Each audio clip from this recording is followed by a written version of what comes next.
اعوذ باللہ من الشیطان الرجیم بسم اللہ الرحمن الرحیم رب اشرح لی صدری ویسر لی امری واحلل عقدۃ من لسانی یفقہوا قولی۔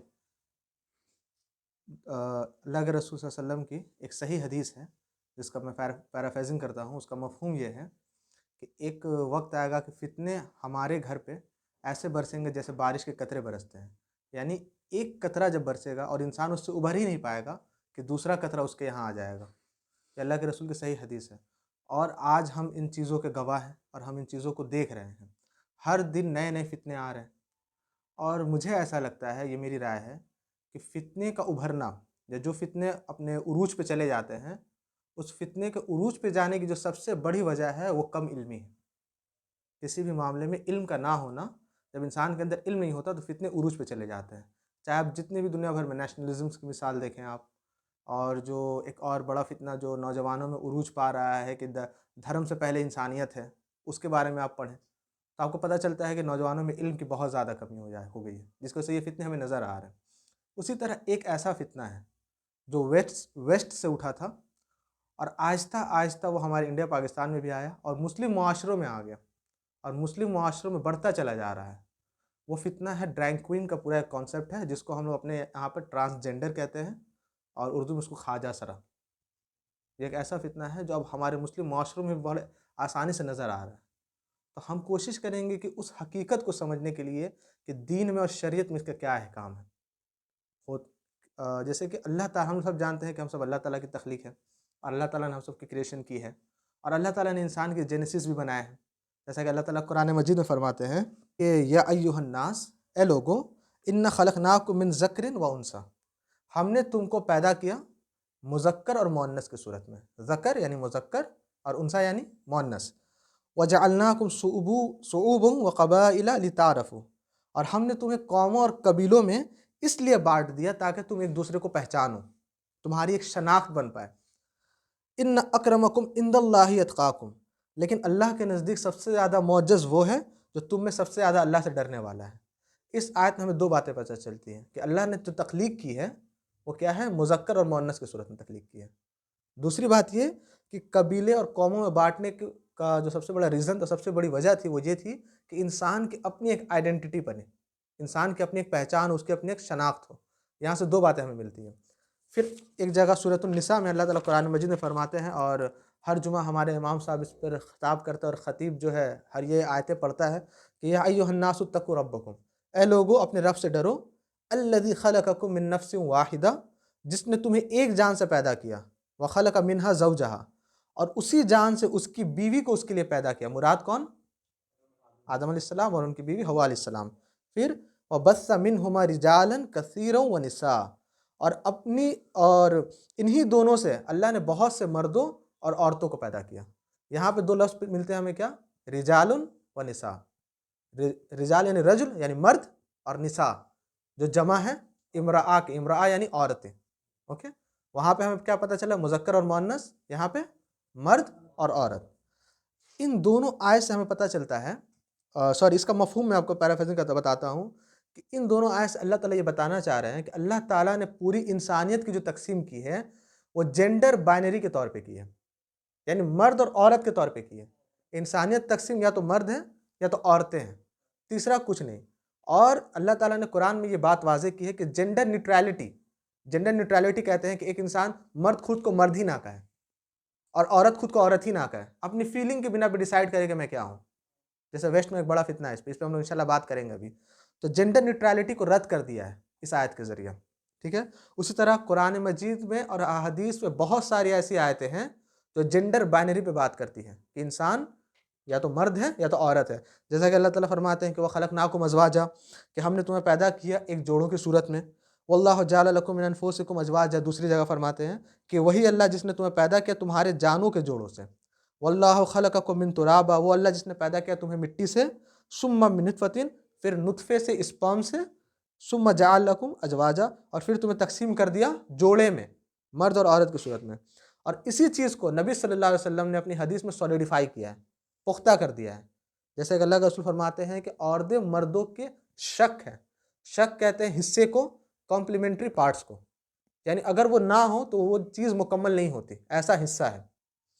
تو مرد اور عورت کے اندر اللہ تعالیٰ نے پوری انسانیت کو تقسیم کر دیا ہے، جس کے ہمیں بایولوجیکل ایویڈنسز بھی ملتے ہیں، بایولوجی میں اس کے ثبوت ہمیں ملتے ہیں، اور ہسٹری میں بھی ہمیں ثبوت ملتے ہیں۔ اب یہاں پر ان دو آیتوں کے وجہ بعد جو دو ٹرمز ہم لوگ کو پتہ چلے، ایک کیا تھا، ذکر و انثیٰ، اور ایک رجالوں و نساء، دو چیزیں معلوم چلی۔ اب جو دو ٹرم جس کو میں بتانا چاہ رہا ہوں اس کو بڑے دھیان سے سمجھیے گا، اس میں ایک بڑا فرق ہے۔ جو دو ٹرم ہے وہ پہلا جو ہم لوگ فارم فل کرتے ہیں تو اس میں ہمیں جینڈر کا ایک ٹرم نظر آتا ہے، اور بعض جگہ پہ سیکس کا ایک ٹرم نظر آتا ہے، ٹھیک ہے۔ سیکس اور جینڈر میں بہت فرق ہے۔ ہمارے یہاں سیکس کا ورڈ استعمال نہیں کیا جاتا کیونکہ سیکس کے لے کر اور بھی بہت سارے ورڈز بنتے ہیں، ٹھیک ہے، تو ہمارے یہاں جینڈر کا عموماً استعمال کیا جاتا ہے، لیکن سیکس اور جینڈر میں بڑا فرق ہے۔ سیکس کہتے ہیں کہ انسان کے بایولوجیکلی اینڈ فزیولوجی کے بیس پر انسانیت کی کلاسیفیکیشن کرنا، یعنی جو میں نے پہلی آیت کیا کہی تھی، مذکر اور مؤنث۔ مذکر بایولوجیکل بیس پہ ہوتا ہے نا، جو مذکر ہے وہ بایولوجیکل بیس پہ ہوتا ہے، اور جو مؤنث ہے وہ بھی بایولوجیکل بیس پہ ہوتا ہے، اس کی فزیولوجی پہ ہوتا ہے، اس کی جسمانی شناخت پہ ہوتا ہے۔ تو یہاں ایک چیز پتہ چلتی ہے کہ سیکس جو ہے صرف انسانیت تک محدود نہیں ہے، سیکس جانوروں میں بھی ہے، جانوروں میں مذکر اور مؤنث ہوتے ہیں، یہاں تک کہ پیڑ پودوں میں بھی مذکر اور مؤنث ہوتے ہیں، ٹھیک ہے۔ دوسری چیز کیا ہے، جینڈر۔ جینڈر کہتے ہیں سوشل رول کو یا سوسائٹی کے ایکسپیکٹیشن کی بنیاد پر آپ کی جو کلاسیفیکیشن کی جاتی ہے۔ مثال، میں مذکر پیدا ہوا ہوں، جب میں مذکر پیدا ہوں تو میں مرد ہوں، تو سوسائٹی کے ایکسپیکٹیشن میں مجھ سے مرد والے ہوں گے، میرا سوسائٹی میں رول میں مرد والا ہوگا، بی اے مین۔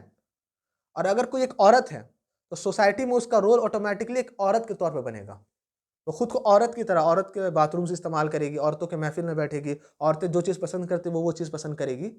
تو جینڈر کہتے ہیں کہ سوسائٹی یا سوشل ایکسپیکٹیشن کی بنیاد پر جن چیزوں کو کلاسیفائی کیا جاتا ہے مرد اور عورت کی صورت میں۔ سمجھ میں آ رہی باتیں، زیادہ مشکل نہیں نا ہے، ٹھیک ہے۔ تو میں نے جو پہلی بات کی تھی ذکر و انثیٰ کی، تو آسان لفظوں میں ذکر و انثیٰ بایولوجی کے طور پہ استعمال کیا جاتا ہے، اور رجال اور نساء سوشل کانٹیکسٹ کے طور پہ استعمال کیا جاتا ہے۔ یعنی اب میں دونوں آیت کے مفہوم کو دوبارہ بتاتا ہوں کہ انسان کو اللہ نے پیدا کیا مذکر اور مؤنث کی صورت میں، اور پھیلا دیا مرد و عورت میں۔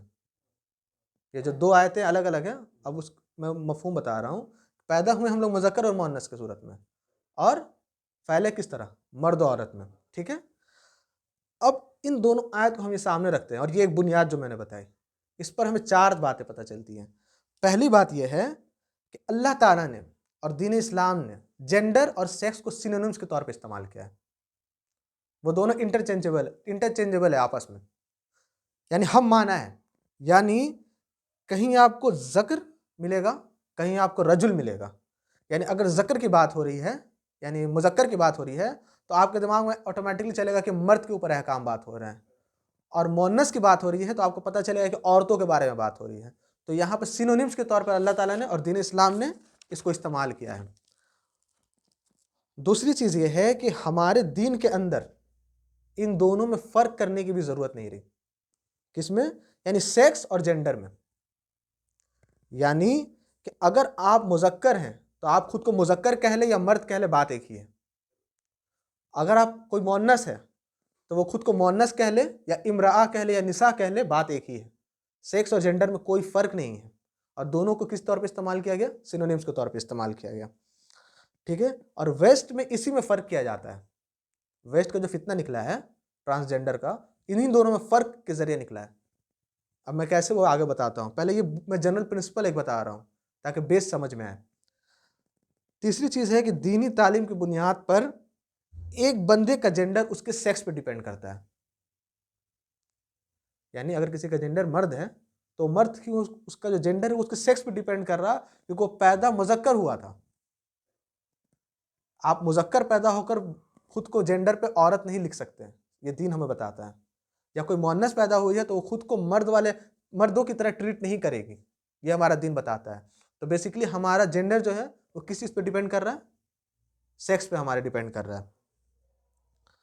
اور چوتھی چیز ہے کہ کسی بندے کے پاس یہ اختیار دین نے نہیں دیا کہ وہ اپنی مرضی سے اپنے جینڈر کو تبدیل کر لے، دین نے اس پہ سختی کی ہے، کیونکہ آپ جس سیکس کے مطابق پیدا ہوئے ہیں اسی کے مطابق آپ کا جینڈر ہوگا آگے، ٹھیک ہے۔ اچھا، اور جینڈر جو ہے وہ سیکس کے ساتھ باؤنڈ ہے، اور سیکس جو ہے وہ جینڈر کے ساتھ باؤنڈ ہے۔ یہ 4 ایسے مفہوم ہیں ان دونوں آیتوں کے، یہ 4 جو مطلب ہے، اگر ہم یہ چیز سمجھ لیں اچھے سے تو ٹرانسجینڈر کا مسئلہ ختم ہو جاتا ہے۔ میں بتاؤں گا ٹرانسجینڈر کی تعریف کیا ہے، اور ہم لوگ کہاں پہ بھٹک جاتے ہیں، ہم لوگ کچھ کون سی چیزیں ایسی ہیں جو سمجھ میں نہیں آتی، اور ہم ہر ایک کو ٹرانسجینڈر ماننے لگتے ہیں، اور اس کے ساتھ ویسا ہی ٹریٹ کیا جاتا ہے، جس کی وجہ سے ایک ایسا انسان جو پیدائشی طور پر اس کا سیکس میل ہے، یا ایک ایسی عورت جس پیدائشی طور پر فیمیل ہے، اس کے ساتھ سوسائٹی ٹریٹ ایسی کرتی ہے کہ وہ ٹرانسجینڈرزم کی طرف چل جاتا ہے، وہ خود کو سوچتا ہے کہ میں بھی اسی طرح ہوں، اور یہ فتنہ بڑھتا ہے۔ کیا فرق ہے، میں اسی پہ بات کرنا چاہ رہا ہوں۔ اور اللہ کے رسول صلی اللہ علیہ وسلم نے اس کو اور سولیڈیفائی کیا ہے کہ کوئی بھی انسان اپنے جینڈر کو نہیں بدل سکتا۔ کیسے؟ کہ اللہ کے رسول نے فرمایا کہ جب انسان کے ماں کے پیٹ میں اس کی ہڈیاں بن جاتی ہے اور گوشت وغیرہ سارا کچھ چڑھ جاتا ہے، تو ایک فرشتہ آتا ہے اور ماں کے پیٹ میں اور پوچھتا ہے کہ اے میرے رب، یہ مذکر ہوگا کہ مؤنث ہوگا؟ تو میرا رب جو چاہتا ہے وہ بتاتا ہے کہ یہ مذکر ہے یا مؤنث ہے، اور پھر اسے پوچھا اور اللہ تعالیٰ فیصلہ کر دیتا ہے، اور اللہ تعالیٰ کیا کرتے ہیں، اس کی تقدیر میں لکھ دیتے ہیں۔ اب جو چیز تقدیر میں لکھ دی گئی کہ میں مرد ہوں اور میں پیدا مذکر ہو کر خود کے جینڈر کو تبدیل کر دوں، تو میں کس کا انکار کر رہا ہوں؟ تقدیر کا، اللہ کے فیصلوں کا انکار کر رہا ہوں۔ بالکل جو ایمان کی بنیاد ہے، تقدیر پہ ایمان، اس کا انکار کر رہا ہوں۔ اور اللہ تعالیٰ اسی طرح قرآن مجید میں فرماتے ہیں کہ یہب لمن یشاء اناسا ویہب لمن یشاء ذکور، کہ یہ وہی اللہ ہے جسے چاہے بیٹا دیتا ہے، جسے چاہے بیٹیاں دے دیتا ہے، اور جسے چاہے بانج بنا دیتا ہے۔ یعنی بیٹا اور بیٹی ہے، تیسری کوئی چیز ہے ہی نہیں، اگر ہوتی تو اللہ تعالیٰ قرآن میں ذکر کر دیتے، ٹھیک ہے؟ اور انسان کے اوپر کوئی اس کا اختیار نہیں، اور ہمارا دین کی تعلیم بھی اس میں بہت واضح ہے کہ آپ اپنے جینڈر کو چینج نہیں کر سکتے، آپ کا جو سیکس ہے وہی آپ کا جینڈر ہوگا۔ جب ہمارے دین نے مرد عورت کو کلیئرلی کلاسیفائی کر دیا جینڈر اور سیکس کے درمیان، اور اس حیرت کی بات ہے اور بہت اہم بات ہے کہ جینڈر اور سیکس کے درمیان کوئی فرق بھی ضروری نہیں سمجھا، اور ہمیں تعلیم بھی دے دی کہ ہمارا جینڈر ہمارے سیکس پہ ڈیپینڈنٹ ہے، تو اس کے مطلب اس کا نتیجہ کیا نکلتا ہے؟ نتیجہ نکلتا ہے یہ ہے، ایک جو سب سے اہم نتیجہ، سب سے بڑی بات، کہ ہماری پوری شریعت جو ہے وہ جینڈر سے اسپیسیفک ہے۔ دوسری چیز یہ کہ پوری اسلامک لا جینڈر سے اسپیسیفک ہے، مطلب جو ہماری پوری شریعت، ہمارا پورا دین ہے، اس کے احکامات، اس کی پوری بنیاد جینڈر ہی پہ تو ہے۔ آپ کوئی بھی کتاب اٹھا لیں، باب الطہارہ اٹھا لیں، یا پھر جنازے کے احکام و مسائل اٹھا لیں، یا نماز کے احکام و مسائل اٹھا لیں، وہاں پہ جینڈر کے حساب سے کلاسیفائی کیا گیا ہے کہ مرد آگے نماز پڑھیں گے، عورت پیچھے نماز پڑھیں گی، ہے نا؟ اچھا، مرد کی صفائی کے یہ سارے عوامل ہیں، عورتوں کی صفائی کے یہ مسائل ہیں۔ تو کلاسیفیکیشن دین میں کس پر کی گئی ہے؟ مرد عورت پہ۔ اگر مرد اور عورت ہو ہی نہ تو شریعت لاگو کس پہ ہوگی؟ کسی پہ نہیں ہوگی۔ تو اگر ہم سوچتے ہیں کہ کوئی ایک اور جینڈر ہے تو شریعت تو اس کے بارے میں احکامات دے دیتی کہ اس کے بھی صفائی کے طریقے یہ ہوں گے، اس کے بھی مسائل یہ ہوں گے، لیکن یہ ہمارا جینڈر جو ہے ہماری شریعت جو ہے جینڈر اسپیسیفائی ہے، اسلامک لا ہمارا جینڈر اسپیسیفائی ہے، وہ میل اور فیمیل کے احکام کو پورے طور پر بتاتا ہے، اور یہ بتاتا ہے کہ اسلامک لا، اسلامک قانون جو ہے وہ جینڈر پہ ہی کھڑا ہوا ہے، ورنہ شریعت فٹ کس پہ آئے گی، لاگو کس پہ ہوگی؟ یہ چیزیں سمجھ میں آئی ہے نا؟ مطلب بہت زیادہ ٹف تو نہیں ہوئی۔ اب ایک ایسا شخص ہے جو آتا ہے اور کہتا ہے کہ میں جینڈر بائنری نہیں ہوں، میں جینڈر نیوٹرل ہوں، جینڈر بائنری نہیں، جینڈر نیوٹرل ہوں، تو وہ تو معذرت کے ساتھ وہ تو انسانوں میں سے ہوگا نہیں، وہ تو حیوان ہی ہوگا کوئی، اور اس پہ شریعت بھی تو اپلیکیبل نہیں ہوگی، کیونکہ قرآن کی آیت کیا بتاتی ہے؟ ذکر و انثی، مرد اور عورت، شریعت لاگو کس پہ ہوتا ہے؟ مرد اور عورت پہ۔ اب ایک ایسا انسان کہے کہ اسلام نے ہمارے سنگ بہت زیادتی کی ہے اور ہمارے فیلنگز کو سمجھا نہیں، اور میں تو جینڈر بائنری نہیں، میں مرد و عورت میں سے تو ہوں نہیں، تو وہ تو حیوان ہی ہوگا۔ ظاہر سی بات ہے کہ اللہ تعالیٰ سے تو کوئی چیز چھوٹتی نہیں ہے۔ اب اللہ ہی کریٹر ہے، اور اسی نے کریٹ کیا ہے، ہمارے جینیسس بنائی ہے۔ چوتھی ایک اہم چیز ہے جو سمجھنی چاہیے ہمیں، وہ یہ ہے کہ ہماری شریعت نے صرف جینڈر اسپیسیفائی نہیں کیا ہے، اس کی کلیریفیکیشن نہیں کی ہے، بلکہ پروموٹ کیا ہے، سختی کی ہے کہ آپ اگر مرد ہو تو مرد بنو، بی اے مین کی طرح زندگی گزارو، وہ کام کرو جو مرد کو کرنے چاہیے، وہ ذمہ داریاں اٹھاؤ جو مرد کو اٹھانی چاہیے۔ اور اگر آپ کو اللہ نے عورت پیدا کیا ہے تو آپ کو گھر کو سنبھالا کیسے جائے، عورتوں کو کون سی چیزیں پسند ہے، عورت کس طرح گھر کو سنوارتی ہے، یہ ساری چیزیں آپ کو پتہ ہونی چاہیے. آپ کے سرکلز بھی عورتوں والے ہونے چاہیے. تو نہ کہ صرف جینڈر کو کلاسیفیکیشن کی گئی ہے بلکہ اس کو پروموٹ بھی کیا گیا ہے اور پھر سختی بھی کی گئی ہے. اور اس پر نا ہمارے علماء نے اور ہمارے فقہا نے بہت بحثیں کی ہیں. آپ کو نا بہت ساری ایسی کتابیں مل جائیں گی جو صرف مردانگی کے اوپر لکھی گئی ہیں، رجولیت پہ لکھی گئی ہے، بی اے مین، یا how do you develop manhood, کہ آپ اپنے اندر مردانگی کو کیسے پیدا کریں گے. اس پر ہمارے علماء نے اور فقہا نے بہت ساری کتابیں لکھی ہیں. امام ابن الجوزی رحمہ اللہ، مواسم العمر ان کی بہت مشہور کتاب ہے.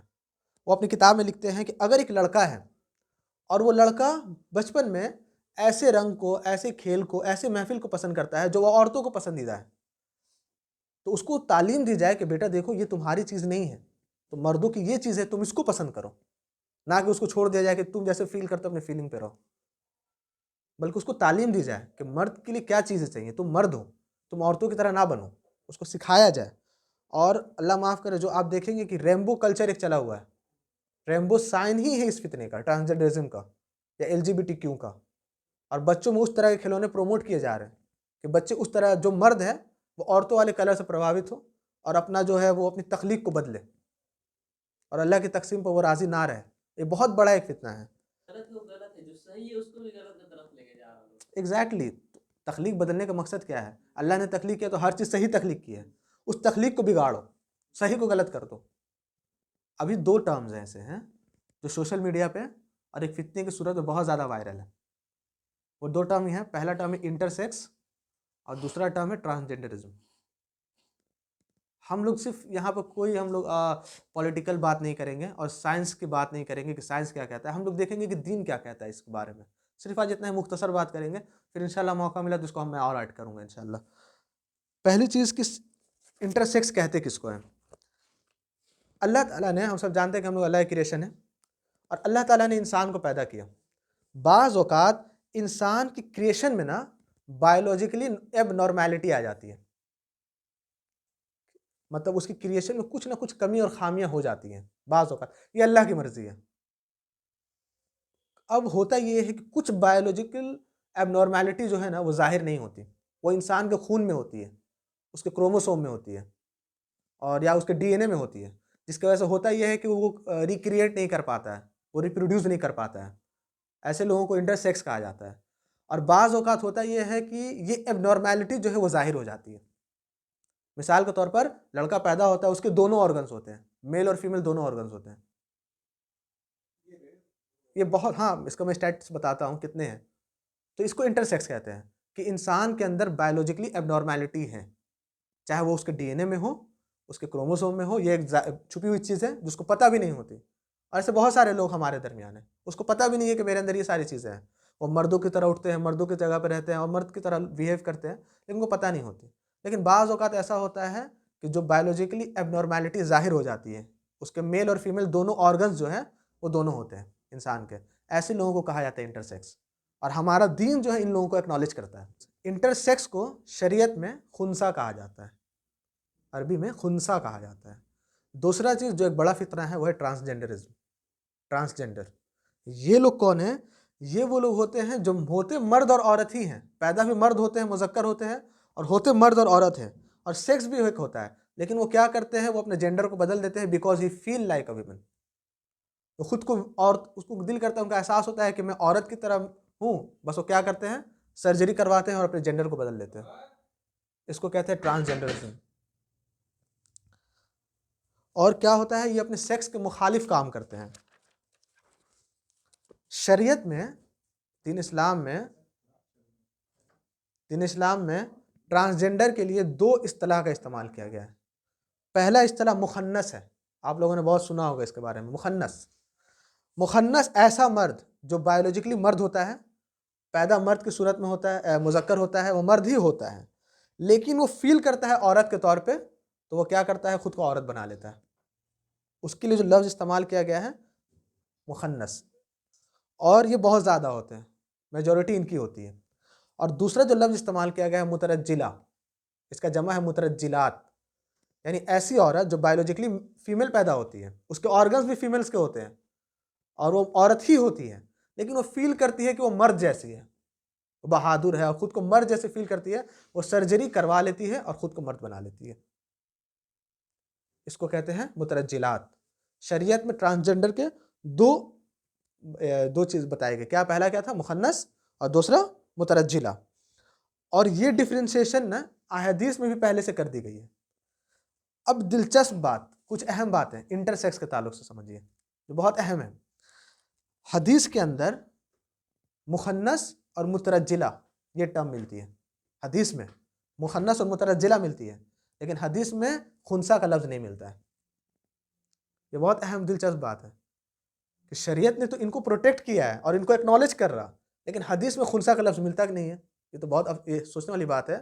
یہ بات اس وجہ سے ہے کیونکہ خنثی لوگوں کی تعداد بہت ہی ریئر کیس ہے، اور شاید ہی کسی شیخ کسی عالم کا قول ہے کہ ان کے زمانے میں کوئی کیس آیا ہو. جیسا کہ امام اوزاعی رحمہ اللہ نے ایک کوٹ نقل کیا ہے. وہ کہا وہ بھی غالباً رسول اللہ کے پہلے کے دور میں، رسول اللہ صلی اللہ علیہ وسلم سے پہلے ایک شخص کا مسئلہ آیا تھا جس کے دونوں آرگنز تھے، جو انٹرسیکس تھا، کہ اس میں وراثت کیسے تقسیم کی جائے. ایک شیخ کا قول ملتا ہے، وہ بھی کب کا ملتا ہے؟ رسول اللہ صلی اللہ علیہ وسلم کے پہلے کے دور میں. یہ بہت ہی کم ہوتے ہیں، اور ان کی آبادی پوری دنیا میں آج 0.1% ہے. یعنی انٹرسیکس کے وہ لوگ جن کے بلڈ میں پرابلم ہے، کروموزومز میں پرابلم ہے اور ڈی این اے میں پرابلم ہے، جن کو پتہ بھی نہیں ہے، ان کی آبادی کتنی ہے؟ 0.1%. اور ہاں، اور ان 0.1% کا 1% وہ لوگ ہیں جو ایسے انٹرسیکس ہے جن کے دونوں آرگنز ہوتے ہیں. یعنی 100,000 میں ایک بندہ آج کے وقت کا یہ سٹیٹس ہے.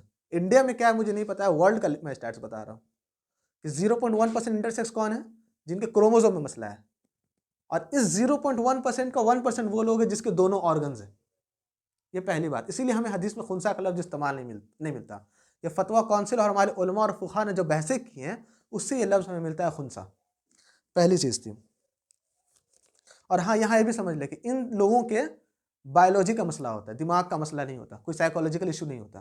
سائیکولوجیکل ایشو ٹرانسجنڈر والوں میں ہوتا ہے. ٹھیک ہے. دوسری چیز یہ ہے کہ 0.1% میں میجورٹی کو اس بات کا علم نہیں ہوتا کہ وہ انٹرسیکس ہے. unless he runs some test، وہ مطلب کبھی وہ ریکریٹ نہیں کر پاتے یا ریپروڈیوس نہیں کر پاتے، تو ٹیسٹ کرواتے ہیں تب ان کو پتہ چلتا ہے کہ ہاں میں یہ ہوں، انٹرسیکس ہوں، میرے کروموزوم میں مسئلہ ہے، اور الحمدللہ ان کی ٹریٹمنٹ بھی ہو جاتی ہے. پھر وہ اس لائق ہو جاتے ہیں کہ وہ پروڈیوس کر پائے، وہ کریٹ کر پائے. سمجھ رہے ہیں؟ ہاں اللہ نے چاہا، انشاءاللہ اللہ نے چاہا تو. تیسری چیز ہے کہ ہمارے دین نے خاص طور پر اس طرح کے انٹرسیکس کے بارے میں فتویٰ دیا ہے. فتویٰ جو ملتا ہے انٹرسیکس کے بارے میں، اس طرح کے انٹرسیکس کے بارے میں فتویٰ دیا جن کے آرگنز ہوتے ہیں.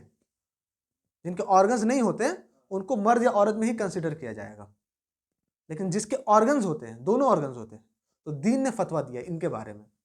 کیا فتویٰ دیا ہے؟ اور اچھا ہاں، جن کے کروموزوم میں مسئلہ ہوتا ہے نا، دین نے ان کو بھی خنثی نہیں کہا، مرد و عورت ہی کہا. خنثی اس کو کہا جس کے آرگنز نظر آیا. تو ان کی تعداد کتنی ہے؟ 0.1 میں کا 1% ہے. اور ان کے بارے میں امام ابو حنیفہ اور امام ابو یوسف رحمہ اللہ ان کو شیخون کہتے ہیں. ان کا فتویٰ ہے کہ جن کے اندر میل اور فیمیل کے دونوں آرگنز اور شرمگاہ موجود ہو ان کو خنثی مانا جائے، اور جن کے اندر یہ چیز نہ ہو، یعنی دونوں آرگنز نہ ہو، تو ان کو خنثی نہیں مانا جائے، ان کو مرد اور عورت کنسیڈر کیا جائے. جس کا ڈی این اے اور کروموزوم کا جو مسئلہ ظاہر نہیں ہو رہا اس کو مرد اور عورت کنسیڈر کیا جائے، لیکن جس کے دونوں آرگنز ہیں اس کو خنثی ہم مانیں گے. یہ ہمارے علماء کا فتویٰ ہے. اور احناف کے جو تیسرے بڑے عالم ہیں شیخ امام محمد بن حسن الشیبانی رحمہ اللہ، ان کے نزدیک ہے کہ آرگنز ہو یا نہ ہو، اگر ٹیسٹ کے ذریعے بات پتہ چل جاتی ہے تو ان کو بھی خنثی مانا جائے. یہ ان کی اپنی رائے ہے، اور یہاں شیخین کی یہ اپنی رائے ہے.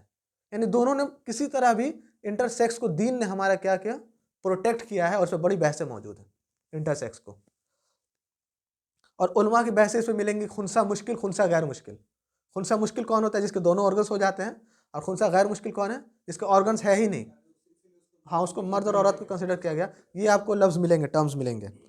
اور اچھا ان لوگوں کے تعلق سے میں بتا دوں کہ ہاں سائنس میں تیسری اہم چیز ہے، چوتھی شاید ہے، سائنس میں خنثی کے لیے جو ٹرم استعمال کیا جاتا ہے اس کو کہتے ہیں میفروڈائٹس.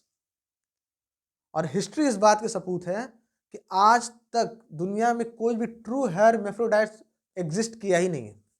ٹرو ہرمیفروڈائٹ اس کو کہتے ہیں جس کے دونوں آرگنز ایکٹیو ہوں. وہ ایگزسٹ ہوئے ہی نہیں ہیں آج تک, ہسٹری کے ایویڈنسز موجود ہیں. اگر ایک ایسا شخص ہے جس کے دونوں آرگنز ہیں تو ایک ایکٹیو ہوگا اور دوسرا ایکٹیو نہیں ہوگا. علماء اور فقہ کا بیان اس پہ یہی ہے کہ اگر ایسا شخص پیدا ہوتا ہے جس کے دونوں آرگنز ہیں تو اس کو ڈیٹرمن کیا جائے, اس کو پتا کیا جائے کہ اس کا کون سا سیکس ایکٹیو ہے, کون سے آرگنز ایکٹیو ہے. جو آرگنز ایکٹیو ہے اس کے حساب سے اس کو مرد یا عورت ڈکلیئر کیا جائے. ٹھیک ہے. اور بہت سارے علماء کے نزدیک, جو سعودی عرب کا فتویٰ کونسل ہے, اور بہت سارے علماء کے نزدیک وہ یہ کہتے ہیں کہ اگر کوئی بچہ ایسا پیدا ہو جس کے دونوں آرگنز ہیں تو اسی طور الحمدللہ ابھی سائنس نے اتنی ترقی کی, اللہ نے اتنی ترقی دی ہے کہ بڑا آسان ہے یہ بات پتہ کرنا کہ کون سا آرگن ایکٹیو ہے کون سا ایکٹیو نہیں ہے. تو فوراً اس کو سرجری کی جائے اور اس کا وہ جو آرگن ایکٹیو نہیں اس کو ختم کر دیا جائے, اور جو آرگن ایکٹیو ہے اس کے اسی حساب سے اس کو مرد یا عورت کنسیڈر کر لیا جائے. اور میں آپ کو بتاؤں کہ یہی ایک موقع ہے جہاں ہماری دین سرجری کی اجازت دیتا ہے. اس کے علاوہ دین ہمیں سرجری کی اجازت نہیں دیتا. سرجری کا مطلب ہوتا ہے کہ اللہ کی تخلیق کو بدل دینا, ڈیزیز, ہاں ایگزیکٹلی, اس کی ٹریٹمنٹ ہے یہ. اور کئی علماء کے نزدیک پسندیدہ ہے کہ بچپن میں کر دیا جائے, بیچارہ بڑا ہوگا تو اس کو بڑی تکلیف ہوگی. یہ کئی علماء کا اس پہ فتویٰ ہے. اچھا, یہاں تک کی ساری سے سمجھ میں آ گئی کہ انٹرسیکس کا کیا مسئلہ ہے. یہاں پہ میں بتاتا ہوں کہ سوسائٹی کا رول کیا ہے. کس طرح ایک بندہ پیدا ہوتا ہے انٹرسیکس اور اس کو سوسائٹی جو ہے ٹرانسجنڈرزم کی طرف دھکیلتی ہے. دیکھیں, بایولوجیکلی اب نارمیلٹی صرف سیکس سے ریلیٹڈ نہیں ہوتی. بہت سارے بچے ایسا پیدا ہوتے ہیں اس کے 6 انگلیاں ہوتی ہیں, یہ بھی بایولوجیکلی اب نارمیلٹی ہے. بہت سارے ایسے لوگ ملیں گے جس کے آپ کی یہ کان کے لوہے نہیں ہوں گے, صرف سوراخ ہوگا. بہت سارے ایسے آپ کو لوگ ملیں گے جس کے ہاتھ کٹے ہوئے ہوں گے, وہ بھی تو بایولوجیکلی اب نارمیلٹی ہے نا. تو اس کے ساتھ ہم جو سوسائٹی جو ٹریٹ کرتی ہے وہ صحیح وہ اس کو کوئی مسئلہ نہیں ہے. لیکن جب یہ مسئلہ آتا ہے, آرگنز میں مسئلہ آتا ہے, کسی کی آواز پتلی ہو جاتی ہے, یہ بھی تو اس کی بایولوجیکلی اب نارمیلٹی ہے نا کہ ایک مرد ہونے کے بعد اس کی آواز مردانگی نہیں ہے. تو اس کے ساتھ ہماری سوسائٹی ایسا ٹریٹ کرتی ہے, اور وہ کہاں چلا جاتا ہے, وہ خود کو مان لیتا ہے, سن کر یا تو وہ سوسائڈ کر لیتا ہے اور یا تو ٹرانسجنڈرزم کی طرف چلا جاتا ہے. اس میں سوسائٹی کا ایک بہت بھیانک رول ہے کسی کو گناہ کی طرف دھکیلنے میں. وہ کتنا بڑا فتنہ ہے, لعنت ہے, ہم لوگ اس پہ بھی بات کریں گے. ٹرانسجنڈرزم کتنی بڑی لعنت ہے. تو یہ چیز ہوتی کب ہے, ہمیں علم نہیں ہے کہ انٹرسیکس نام کی بھی کوئی چیز ایگزسٹ کرتی ہے. علماء کے فتوے ہیں, دین ہمارے احکامات ان کو پروٹیکٹ کیسے کرتا ہے. جب ہمیں یہ پتہ نہیں ہوتا, پیدا ہوا, ماں باپ بدگمان ہو گئے, بدزن ہو گئے, ہاں اس کو حوالے کر دیتے ہیں. بالکل. تو یہ سوسائٹی کا ایک بڑا رول ہوتا ہے. اسی لیے دین کا علم حاصل کرنا ہر ایک کے لیے ضروری ہے, خاص کر ان بنیادی باتوں کا جن کا تعلق اللہ کے کریشن کے اور ہمارے جینیسس کے تعلق سے ہے. اور ایک اہم بات جو میں پیچھے بتانا بھول گیا, کہ جب اللہ نے انسان کو مذکر مؤنث اور مرد عورت کی صورت میں پیدا کیا, دین مرد عورت پہ لاگو ہوتا ہے. تو ایسے لوگ جو خواجہ سراؤں سے دعائیں کراتے ہیں, وہ کس بیس پہ دعا کراتے ہیں؟ یہ تو بہت بڑا فتنہ ہے, سوچے ذرا. ان پہ تو یہاں تک بات سمجھ میں انٹرسیکس کے تعلق سے. اب ٹرانسجنڈر پہ بات کرتے ہیں. تمام علماء اور تمام فقہ جو ہمارے ہیں, ان کا اس بات پہ اجماع ہے کہ ایک بندہ اپنے جینڈر کو بطور سرجری چینج نہیں کر سکتا. یہ حرام ہے, یہ منع ہے دین میں, اس کی کوئی اجازت نہیں ہے. کیونکہ سب سے پہلی وجہ, آپ کے جسم پر آپ کا اختیار نہیں ہے. اگر آپ کے جسم پر آپ کا اختیار ہوتا تو خودکشی حلال ہوتی. خودکشی میں انسان کیا کرتا ہے, اپنے جسم کو فنا کر دیتا ہے. خودکشی حرام کیوں ہے؟ کیونکہ آپ کا جسم آپ کا نہیں ہے, اس کے مطابق آپ کو حساب دینا ہے اس کا. خودکشی حلال نہیں, خودکشی حلال نہیں, خودکشی حرام ہے, کیونکہ ہمارے جسم پہ ہمارا اختیار نہیں ہے, اللہ کی ملکیت ہے. یہ میرا جسم میری مرضی کے, تو پورے دروازے یہاں پہ اللہ تعالیٰ نے بند کر دیے. اور دوسری چیز, جب اللہ نے آپ کو بطور سیکس مذکر یا مؤنث پیدا کیا, آپ کو سیکس کو چننے کا اختیار نہیں تھا, تو یہ آپ کون ہوتے ہیں جینڈر کو چننے والے؟ تو آپ ایک انسان صرف اس بیس پہ کہ میں فیل کرتا ہوں ویمن کے طور پہ, میں فیل کرتا ہوں مین کے طور پہ, اور چینج کر لے اپنے جینڈرز کو, اپنے سرجری کرا کے آرگنس لگوا لے یا ریموو کروا دے, تو یہ حرام ہے, یہ بڑے فتنے ہیں. اور دوسری اہم چیز ہے کہ اگر انسان کے اختیار اس کے جسم پر ہوتا تو شریعت اس کو اس بات کی اجازت دیتی کہ وہ اپنے آرگنس کو سیل کرے. ٹھیک ہے نا، سیل کرنے میں ممانعت. ڈونیٹ کیا جا سکتا ہے، کوئی اس کے احکامات ہیں، لیکن آپ سیل نہیں کر سکتے ہیں. یعنی آپ آئی فون بھی نہیں خرید سکتے تو بہرحال تو سیل بھی نہیں کر سکتے. یعنی ہمارے جسم جو ہے اس پر ہمارا اختیار نہیں ہے. اور آپ اپنے فیلنگ کی وجہ سے نا اپنے جینڈر کو چینج نہیں کر سکتے، کیونکہ دیکھیں فیلنگ کی کوئی حد نہیں ہوتی ہے، فیلنگ پہ کسی کا کنٹرول نہیں ہوتا ہے. اور اس کے ہسٹوریکل، فیوچر ہسٹوریکل اور پاسٹ ہسٹوریکل ایویڈنسز ہیں. فیوچر ہسٹوریکل مطلب کہ مان لیجئے کہ 100 سال بعد جو فیوچر والے لوگ ہوں گے اور ہماری فوسلز اگر ہڈیاں مل بھی جائیں تو وہ جب جانچ کریں گے تو ہم کو یا تو مرد یا عورت ہی کے طور پہ جانچ کرے گی نا. ان کے ساتھ تھوڑی کوئی لیٹر لکھا ہوگا کہ ہم کو آپ ٹرانسجینڈر کے طور پہ جانچ کریں. تو فیوچر میں بھی اس کے ہسٹوریکل ایویڈنسز نہیں ہیں. یا جو ہم سے پچھلے گزرے ہوئے لوگ ہیں ان کی جب ہمیں ہڈیاں ملیں گی تو ہم یا تو اس کو مرد کنسیڈر کریں گے تو عورت کنسیڈر کریں گے. آج تک نہیں کیا گیا. بالکل. اور جو لوگ ایولیوشن میں بھی بلیو کرتے ہیں، جو لوگ ایولیوشن میں بلیو کرتے ہیں، ایک جو تھیوری ہے اس کے بیس پہ بھی تو انسان وہ کہتا ہے کہ مرد اور عورت ہے. ٹرانسجینڈر تو کوئی ہے ہی نہیں، کوئی ایسا بندر بنا ہی نہیں جو ٹرانسجینڈر تھا پھر انسان بنتے چلا آیا. ایولیوشن بھی جو بلیو کرتے ہیں وہ بھی مرد اور عورت کنسیڈر کرتے ہیں. یہاں ایک چیز ہمیشہ سمجھ لیں کہ ٹرانسجینڈرزم کا جو پورا مسئلہ ایشو ہے اس کی بنیاد آئیڈینٹی ہے. بات سمجھ لیں.